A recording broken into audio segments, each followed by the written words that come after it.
You had more questions about skiving, and today we're going to answer them. That's coming up.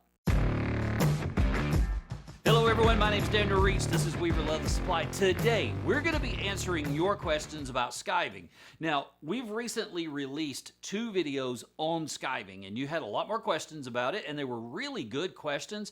So we decided that today we were going to take an entire video and just answer your questions about skiving. Now, this is something we're going to be doing on a limited basis going forward, and that is we're going to grab your questions out of the comment sections below the videos, and then we're going to group them by topic and answer your questions for you. Now, before we jump in and start talking about skiving, there's something I need to point out, and that is there's 1,000 different ways to do this, and none of them are necessarily wrong. Chuck's really likes to say that if you got 5 different leather crafters and you ask them a question about any given topic, you could probably count on getting 7 different answers.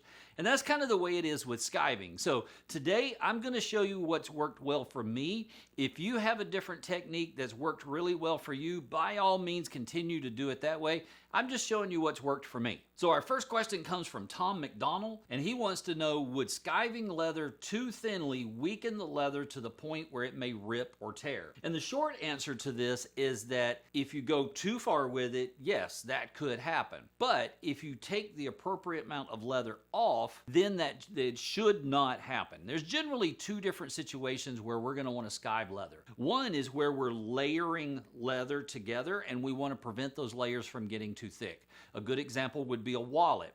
Wallets have pockets on the insides, and if we don't skive the edges of those as we layer them together, that wallet's going to get really thick. So what we do is we go in and skive the edges of those pockets before we glue and stitch it together. That prevents it from getting too thick. Another very common scenario would be the bend of a belt, where the belt buckle goes. Well, that bend can be really tough to get it to fold over if we've got a thicker belt. When I make belts, they tend to be between 9 and 10 ounces, somewhere around in there. And it can be really tough to get 9 to 10 ounce leather to bend cleanly without it rippling and folding on the inside of that bend. So what we can do there is we can go in and we can take some of that leather off in the bend so that when it rolls over, it's a nice clean fold. Now, if we go in and we take off too much and we get it down to like 1 ounce, 2 ounces, something like that, because that belt buckle is putting pressure on the leather, something that thin, yeah, it could be compromised and we could get it to rip or tear. But essentially, if we go in and we take off the appropriate amount of leather, then we shouldn't run into that. Well, that kind of begs the question, what's the appropriate amount of leather? Well, essentially what we want to do is we want to take off the minimum amount of leather that we need to accomplish our goal. So if we need to take a 10 ounce belt down to a 7 ounce belt to get it to bend cleanly, well, we need to remove 3 ounces, roughly 3 ounces. We're not going to be measuring it or anything like that. We're more worried about the result, where that fold bends cleanly, than we are the number of ounces. But the idea is still the same. We want to take off just enough to accomplish the goal without weakening the leather. So our next question comes from @2wolfs784, and the question is, how do I know how much to skive off? Well, this can be a really challenging question to answer because there's so many different scenarios. We've got bags, wallets, purses, belts, pictorial carvings. There's all kinds of different things that you might run into where you need to skive leather. So it's really a challenging question to answer in a very specific way. It's not like I can say you should take 30% off, right? But what you can do is refer back to the rule that we just talked about. You want to take off just enough to accomplish whatever the goal is. If the goal is to get that belt to bend over cleanly, take off just enough to make that happen. So in general, stick to that rule. Only take off what you need to remove to be able to accomplish the goal. So the next one isn't really so much a question as it is a statement. It comes from @leathermule4824.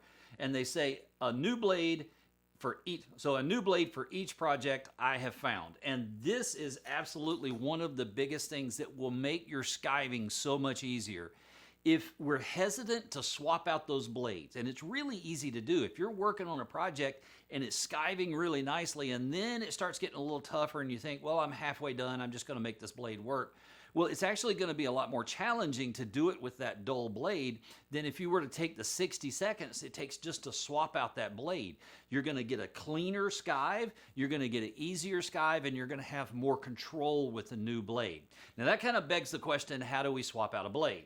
So if we're talking about a safety skiver like this one, we're going to use something to carefully remove that blade. I like to use needle nose pliers. Then we're going to use those pliers again to gently slide the blade back in. We're just going to make sure that we keep those pliers between our finger and the blade, and then we can just maneuver it into position. It generally moves in very easily. And yes, if you're wondering, you can absolutely strop the blades for a skiver. So our next question comes from Phoenix Wolf, and it says, can you demonstrate skiving in the middle of a project like your Gandalf project? I can't picture how it would work without coming from the edge. And yes, we can absolutely do that. In fact, we're going to do that right now. And for those of you that may not have seen it, what Phoenix Wolf is referring to is I did a project recently where I did a portrait of Gandalf from Lord of the Rings. And I really wanted to be able to enhance the area around the eyes, around the nose, the cheeks, that kind of thing, to give it more shape and dimension. We wanted to lightly emboss those areas.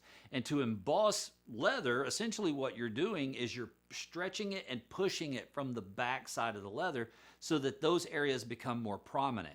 Well, the problem is I like to work with heavier leathers when I'm tooling. It's anywhere between like an 8, 9, maybe a 10 ounce, somewhere around in there. And I like doing that because it gives me the ability to undercut and lift and really create some dramatic depth and dimension.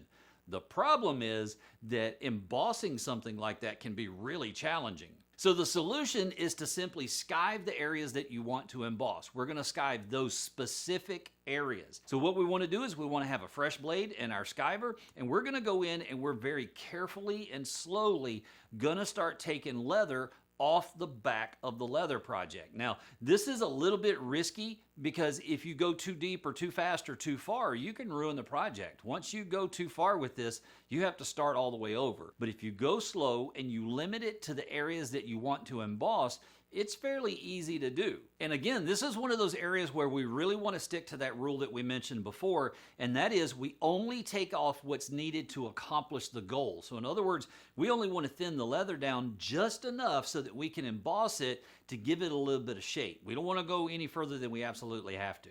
So our next comment comes from @IamNoOne, and it says, I've ruined more leather trying to skive. I'm not good at it.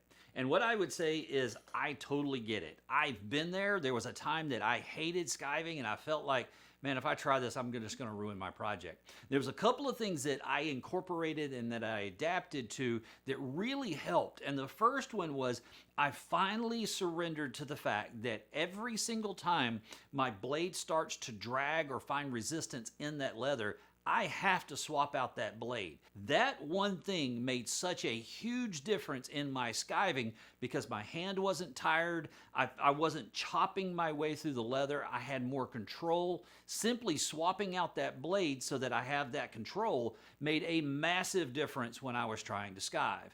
The other thing that I started doing was using scrap to practice on. Now, if you're like me in the beginning, I felt like I was wasting leather because I was practicing on the scrap. I could use that for other small projects and such.